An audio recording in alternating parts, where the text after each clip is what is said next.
من ملوان نبودم، نگهبان شب یک کشتی باری بودم. کارم فقط این بود: راه رفتن، نگاه کردن و گزارش نوشتن.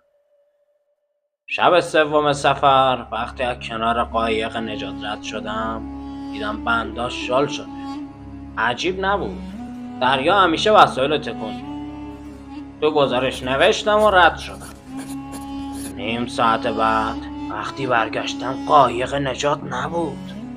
نه افتاده بود نه پاره شده بود. فقط نبود. فرمانده گفت شاید اشتباه دیدم. هیچ کس حرفمون باور نکرد. صبح تو لیست خدمه دیدم اسم یه ملوان خط خورده.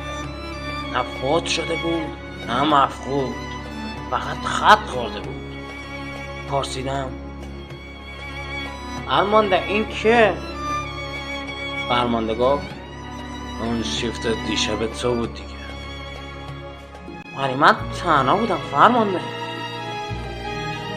دقیقاً. از اون سفر به بعد فهمیدم بعضی آدم ها کشتی نمیافتن، کشتی ولشون می‌کنه.